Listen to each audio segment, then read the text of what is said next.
them. So that's a long time coming, you know? Yeah, we've been rolling that stone. Yeah. So Persistence is key. persistence, right? Yeah. That's key. Awesome. All right. Well, we are going to get started here today. Let me share up. Make sure the sound. I don't know why there's 3 options now, but there is. Probably just to fuck with me. And The great salespeople are willing to persist and insist in the close. I know a guy named Carlos Pantera, one of the greatest salespeople, prospectors, negotiators, and closers I have ever met. And Carlos has duplicated the information from Sell or Be Sold, the Closer Survival Guide, If You're Not First, You're Last, and the 10X Rule, and all my video programs, including Cardone On Demand and Cardone University, over 1,500 video presentations with tests. That guy, Carlos, has done better at duplicating my content than any other person. And because of it, because he's connected a purpose to a product, he is willing and able to persist and insist in the close. Just last week, he calls me from New York City and says, I'm on the phone with someone, would you talk to him? In Carlos's case, that means he's asked him 11 times to buy the same product after this man has told him no 11 times on the same transaction at the higher price without cutting his value add proposition. Guy knows how to persist, insist, not get emotional, and stay in a transaction. Look, nobody's born with this. Nobody has that skill when they're born. They don't teach it in grade school. They don't teach it in high school. They will not teach it at Harvard. This has to be learned. Great salespeople are willing to, able, and know how to persist when you've been told no 10 times, and how to insist on the close an 11th time, okay? I challenge you to get that great.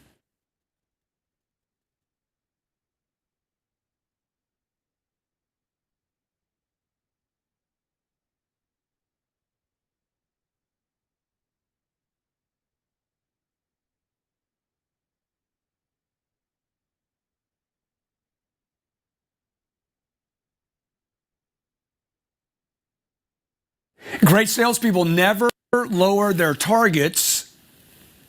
Instead, they increase their activity. When you're given a target, either to yourself or by someone else, by corporate, by management, hey, this is your target for the quarter. You're running a company, okay? Or you're a salesperson running a territory, or you're a sales manager, the VP, whatever. Don't lower targets. Great salespeople don't lower targets. They'd rather raise their activity level, okay, than lower their target. This is how people end up with mediocrity. You grow up in life, you're 10 or 12 years old, and you got these high ambitions, and then people start talking you into doing this.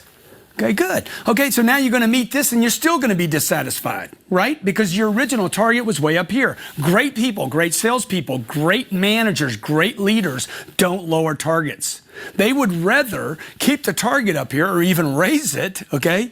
Keep the target here and push the activity levels of the people underneath this to start getting close to it. Look, even if you only get close and you don't reach that target, you're still better off than getting here. You're better off to not reach a high target than lower a target and hit it, okay? Never lower your target. It's unethical, and the greats know that.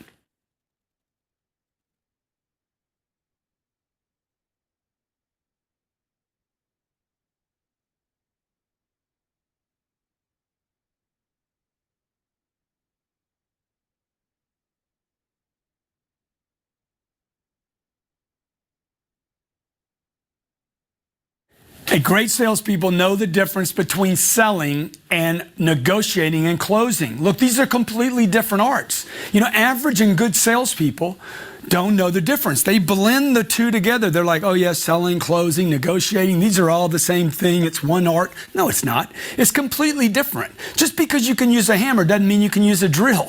You know, just because you can present your product doesn't mean you know how to close a transaction. They're completely different and should be learned differently.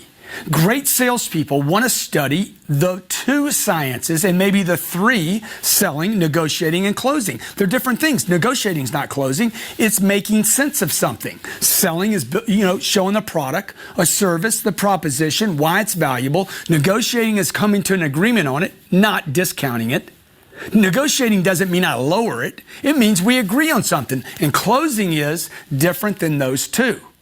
Closing is sign right there. Let's do this. Make a decision. Roll. Lean on the pen. Let's go. And then handling all the emotional stuff and the uncertainty that comes up, as a result of that. Look, great salespeople know the difference. If you don't know the difference, clearly know the difference, understand this. That's a good thing. If you don't know the difference, you can't be great. Selling, negotiating, closing, learn them all and be great at all 3 of them because they're 3 completely different skill sets.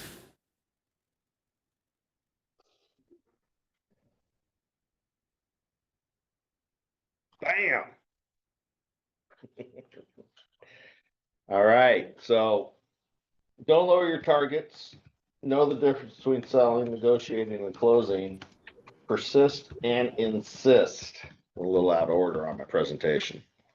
But don't lower the targets, right? I mean, we've been talking about increasing targets here for as long as I can remember. So I would say we definitely don't lower our targets. I would say that every time we're falling short, I believe that we are increasing activity to get there, right? More visits, more phone calls, more social media posts, more events. I mean, whatever we can be doing, right? We're doing those things. So I think that this is very relevant for us. I think the selling, negotiating, and closing, definitely our next process to get dialed in. I would say persistent and insist is not a problem around here. Pretty sure we're pretty persistent and insistent.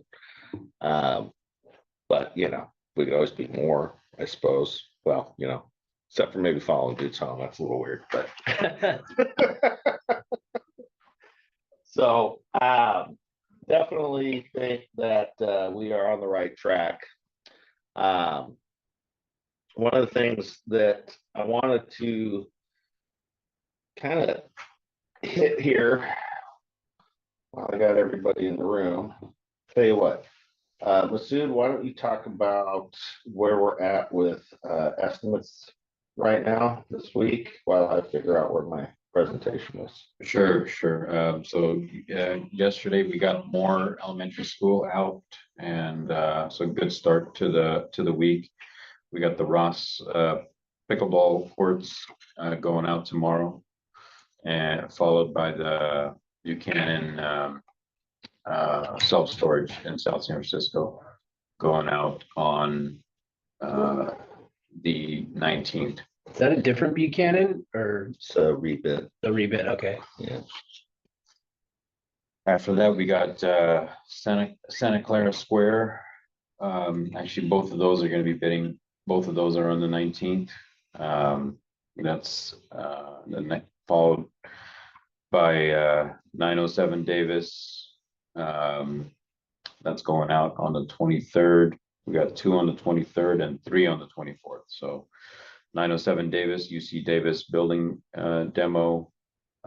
Frank Ramos and Patterson, Los Vasconcelos Pond, and we got Treasure Island also. So busy next couple of weeks. A lot of activity. Yeah, Treasure Island is a pretty incredible project.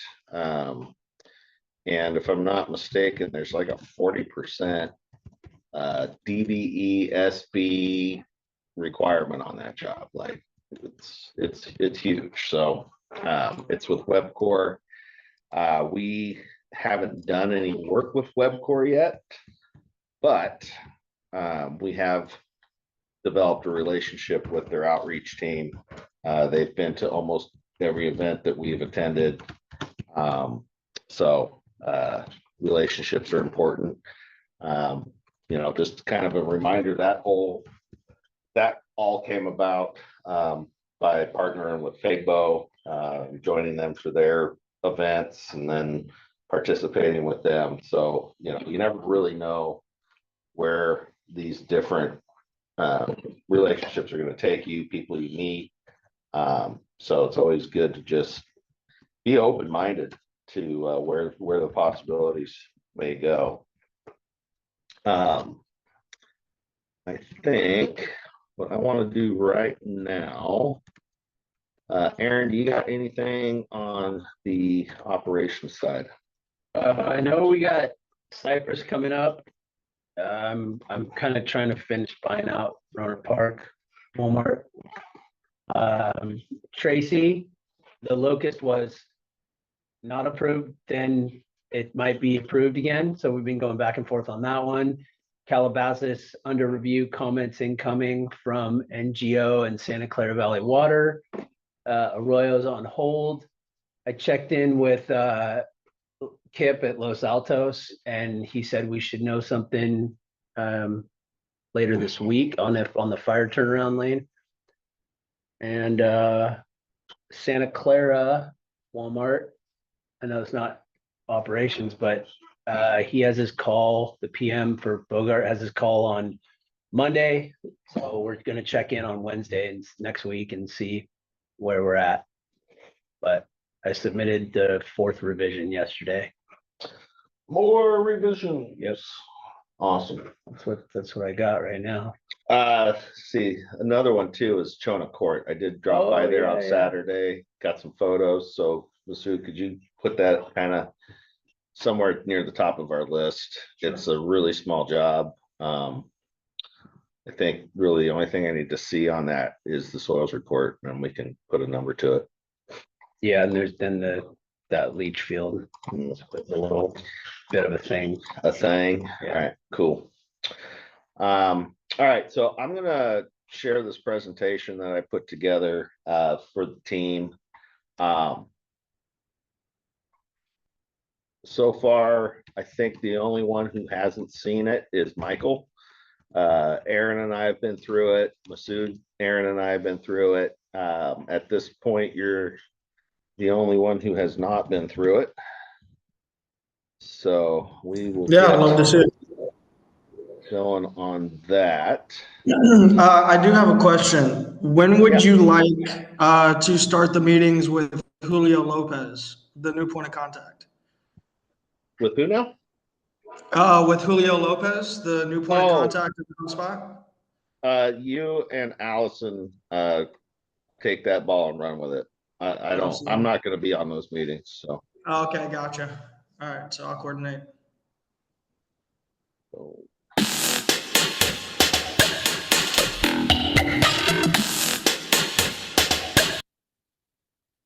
That music was unintentional, but I still love it. So we've been talking about what's next, and obviously this team has grown, feels almost exponentially here in the last few weeks, with Heather coming on board, Masood coming on board, new clients showing up, presenting to $40 million businesses. It's really, it's a lot of momentum building, a lot of things going on. And I think trying to get everybody focused on their targets is super important.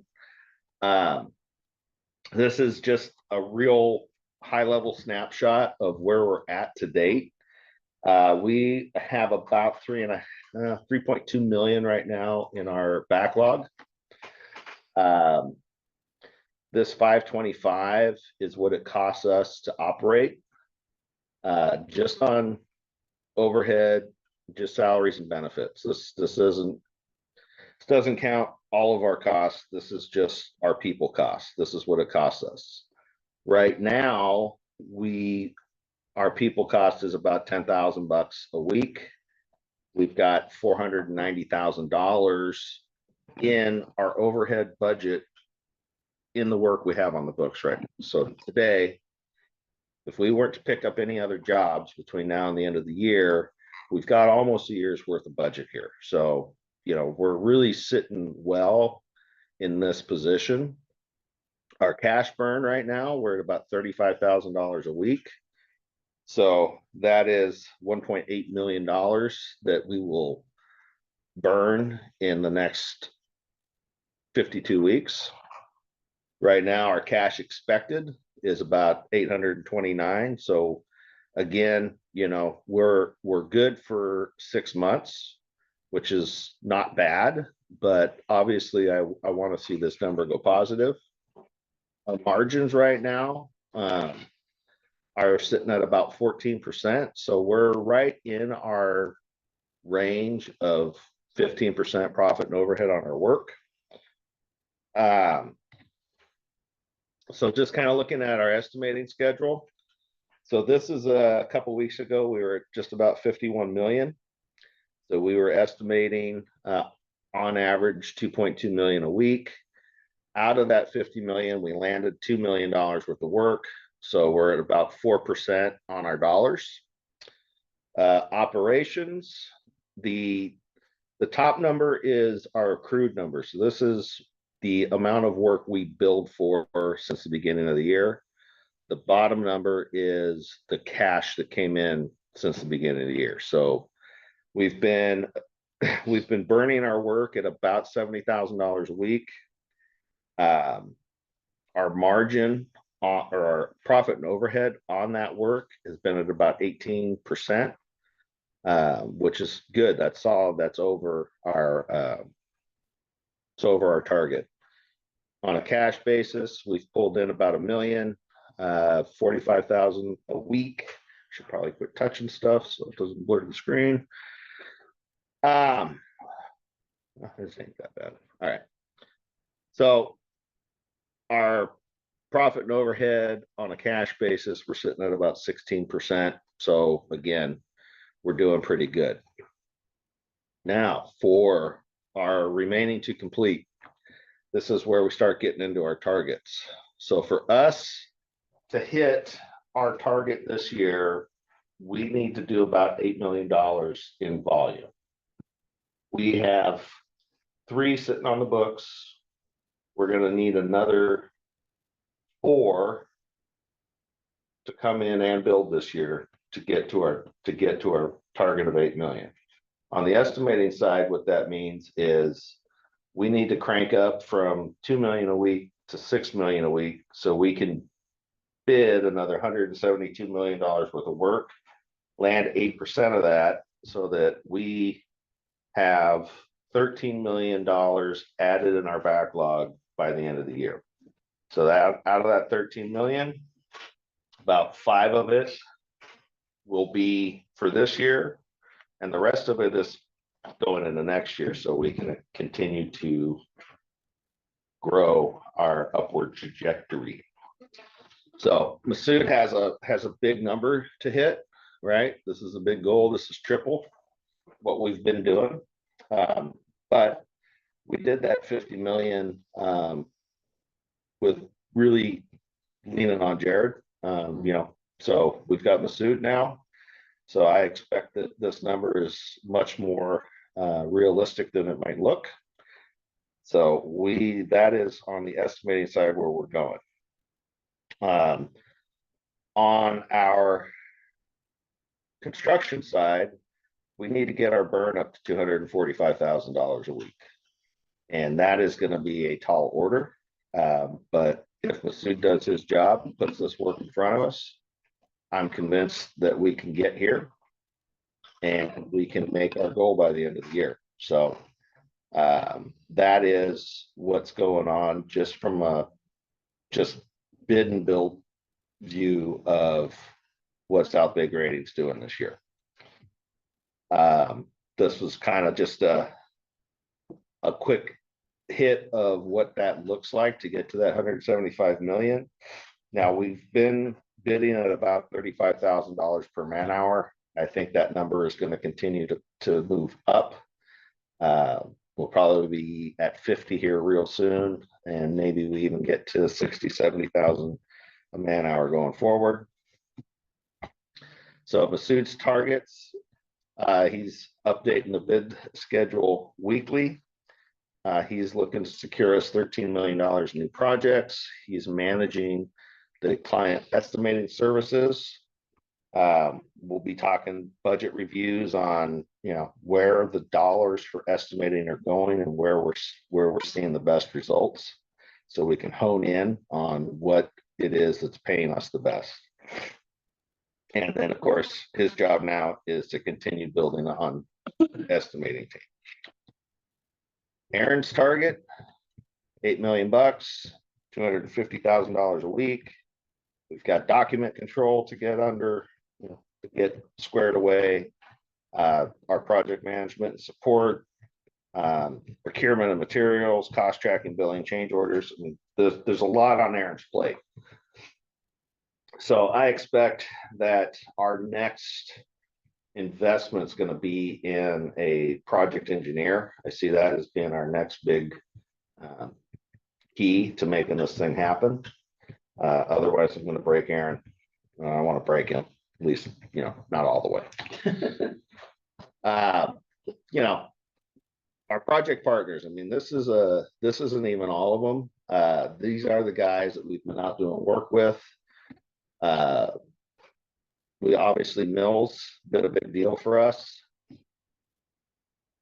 Oakmount is on the board now as an operator with us. We got Arrow as an oiler. Proposal level, we've got top level and triple V. It's like Sean can't spell. That's cool. So our client list is growing, which is awesome. I think that we're going to add Noah in here as a call it the executive level. And then we've got maybe Kevin with rapid grading. He's a little on the fence, but I think eventually he comes over.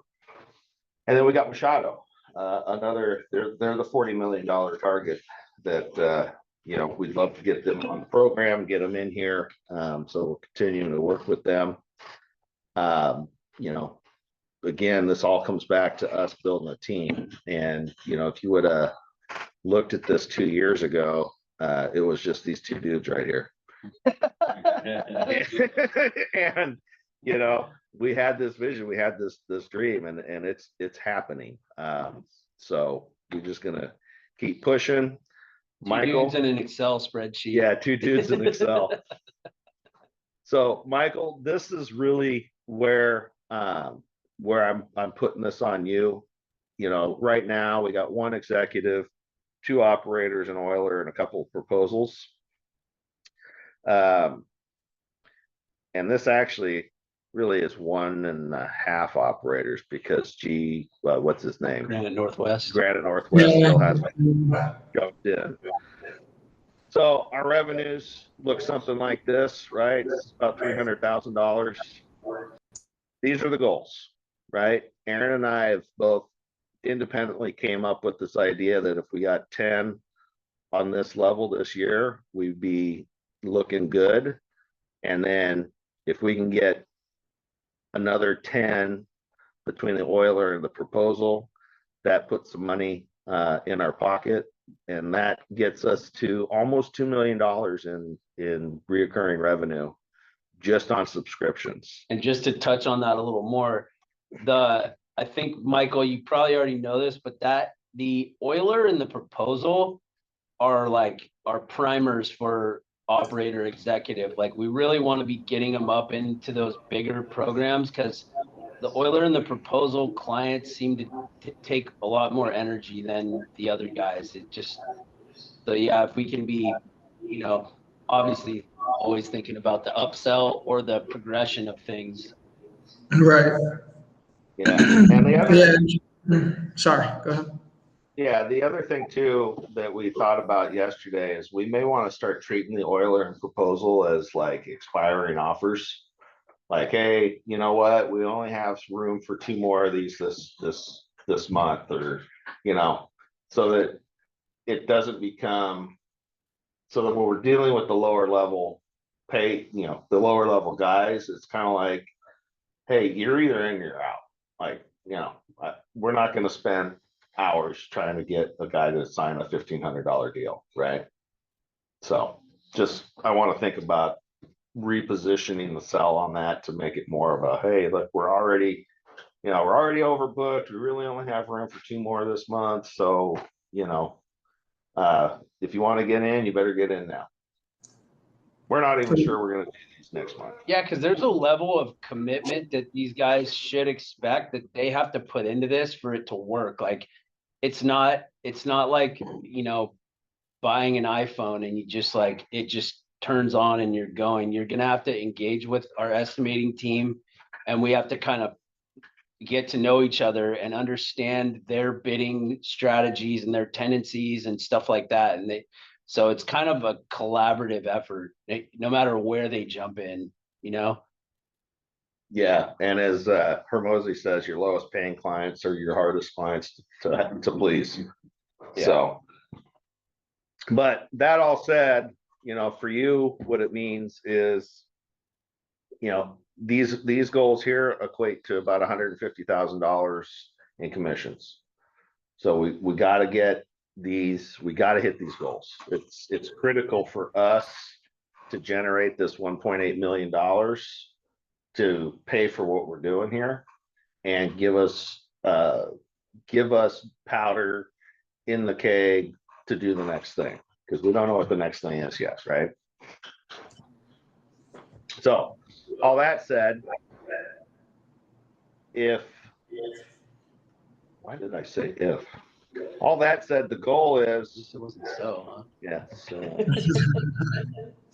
the end of the day, the goal is for us to create $3 million in profit. That's where we're hitting. We get the $3 million in profit this year, everybody here is going to be doing much better than they were doing last year. So I know I'm asking a lot, but this is what it's going to take. Like, we all got to get in this together. We got to be 110%. We got to be in this all the way, right? And whatever it takes, we got to hit these numbers. So I wanted to share that with the group. I've been holding on to this for a while. Like I said, I've already gone over it with Aaron and Masood. Now I got you on board, and we got to go hard after this stuff and make it happen. So anybody got any questions about the goals? No, I think it's extremely feasible. So Right. I think it's easy. We'll get that done. Tenfo. All right, Victor, thank you for jumping on. I think you're already in the know on Roner Park and Cypress. So Right. and then pickleball courts goes out this week, so might be getting that whale.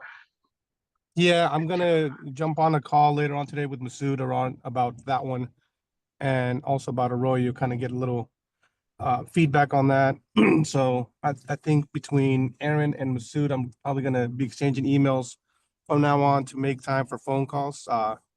I expect you guys to be super busy, so I want to respect people's time and jump on phone calls so that we could be on, and everyone's be on the same lane. Yep. On Cypress, I do have the cages ready already from Builtec. So those Awesome. are ready, Aaron. Okay. It's just a 24-hour turnaround to get them delivered once we break ground and get that going. So Okay. I jumped the gun on that one. So again, I'm trying to jump ahead on things before things pile up the middle of the summer right now. So as soon as I hear from you guys are breaking ground, I will love to be out there with Mills to kind of see the job site, see the entrance, see what kind of access we have, so that way I can better prepare myself when we're ready to come in. Yeah, we'll set up a time to shoot out there when I get the green light, because I got the pre-green, and I know I'll check in with John Nelson today, the landscape architect, and see when the surveyor's coming back, because I want to get that staked out, I think, before we break ground, right, Sean? Yeah, and he's not supposed to be back until Friday, end of this week. end So of this week, yeah. hoping to get him to hit the ground Monday. Maybe we start Tuesday, Wednesday. So I don't. Get rolling. Also, Victor, I Okay. don't know if I said this out loud, but we're buying out Roanoke Park, so we're gonna get contract documents over to you for that one this week. I just gotta kind of get everything together with Heather once she gets here. Perfect. And then on a different note, did you guys end up talking to the paving company out there that I gave you contact, Galvan? No, I haven't talked to him. No, I You just sent ran it into to him me, yesterday. right? That's what I was asking. Yeah, Okay. Forgot yeah. I about talked that. to him We got yesterday and he brought it up too. He brought it up to me too. He's all like, I was like, I haven't heard from your Walmart guys. Galvan. Did you send me Yeah. the contact? I'll His find name is it. Ulises. Okay. Yeah, I'll send it again right now. I might be able to find it. Cool. All right. Thank you, Victor. Thank you, Thank you Ali-san. guys. Thanks, Masood. Yep. Thanks, Jared. Thanks, Aaron. Thanks, You're welcome. Michael. Thanks, South Bay Grading. See you guys tomorrow.